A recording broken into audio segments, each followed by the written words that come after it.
ಆತ್ಮೀಯ H16 news ಅರ್ಥಾತ್ ಸಿದ್ದರಾಮಯ್ಯ ಸ್ವಾಗತ. ನಾನು ನಿಮ್ಮವ MI ಅಥವಾ ಮಲ್ಲಪ್ಪ ಜೋತವರ. ಆತ್ಮೀಯರೇ, ಸಿದ್ದರಾಮಯ್ಯರಿಗೆ ಬಜೆಟ್ ಮಂಡಿಸುವ ಅವಕಾಶ ಸಿಕ್ಕಿದ್ದರಿಂದಾಗಿ ಜೊತೆಗೆ ಆಸಾಮ್ಗೆ DK ಶಿವಕುಮಾರ್ ಅವ್ರನ್ನ ಇಲೆಕ್ಷನ್ಗೆ ಕಳಿಸೋದಾಗಲಿ ಈ ಡೆವಲಪ್ಮೆಂಟ್ಗಳು DKC ಅವ್ರಿಗೆ ಕೆರಳಿಸಿದವ ಅನ್ನುವಂಥ ಪ್ರಶ್ನೆ ಇವತ್ತಿದ್ದ.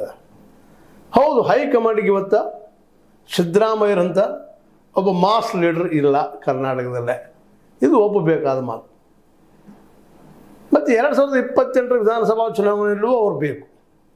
ಅದರ ನಂತರ 2029 ಚುನಾವಣೆಯಲ್ಲೂ ಅವ್ರು ನಡೆಸಬೇಕು. ಇದರಲ್ಲಿ ಎರಡು ಮಾತಿಲ್ಲ. ಯಾಕಂದ್ರೆ ಕುಡ್ರೊಳಗೆ ಮೆಳ್ಗಣ್ಣವ್ರು ಶ್ರೇಷ್ಠ ಅಂತ. ಹಾಗೆ ಸಿದ್ದರಾಮಯ್ಯರು ಈ ಇರುವ ನಾಯಕರಲ್ಲೇ ಶ್ರೇಷ್ಠಪ್ಪ, ಅವ್ರು ಬೇಕು ಅನ್ನೋದು ಒಂದು ಫೋನ್ ಡಿಸಿಷನ್ ಹೈಕಮಾಂಡ್. ಯಾಕಂದರೆ ಆಲ್ರೆಡಿ ಭಾರತ ತುಂಬ ರಾಹುಲ್ ಗಾಂಧಿ ಅವ್ರನ್ನ ಬಿಟ್ಟರೆ ಅಂತ ಹೇಳ್ಕೊಳ್ಳೋ ನಾಯಕರು ಇಲ್ಲಿ ಯಾರೂ ಇಲ್ಲ. ಇದ್ರೂ ಎಲ್ಲ ಯಂಗ್, ಅದ್ರ ಜೊತೆಗೆ ಇನ್ನೂ ಜನಕ್ಕೆ ಹೋಗಿ ಮುಟ್ಟುವಂಥ ಸಾಮರ್ಥ್ಯ ಇದ್ದವರಿಲ್ಲ. ಈ ಎಲ್ಲ ನೆಲೆಯಲ್ಲಿ ಸಿದ್ದರಾಮಯ್ಯರನ್ನ ಮುಖ್ಯಮಂತ್ರಿಯಾಗಿ ಇಟ್ಕೊಂಡು ಹೋಗಬೇಕು ಅನ್ನುವಂಥ ಏನೋ ಪ್ಲ್ಯಾನ್ ಇರಬಹುದು. ಇದು ಸ್ಪಷ್ಟವಾದ ಹಿನ್ನೆಲೆಯಲ್ಲೇ ಒಂದಿಷ್ಟು ಸುದ್ದಿಗಳು ಬರ್ತಾ ಇದ್ದಾವ. ಈ ಸುದ್ದಿಗಳಿಗಿಂತ ಕಾಲ ಕೈಯ ಮೈ ಆಗಿರ್ತದೆ. ಆದರೂ ನಂಬಲ್ ಹರ್ರ ಮೂಲಗಳ ಮೂಲಕ ಹೇಳಬೇಕಾಗಿದ್ರೆ DKC ಅವರು ವಾರ್ನ್ ಮಾಡಿದಾರ ಸುದ್ದಿಗಳು ಬರ್ತಾ ಇದ್ದಾವೆ.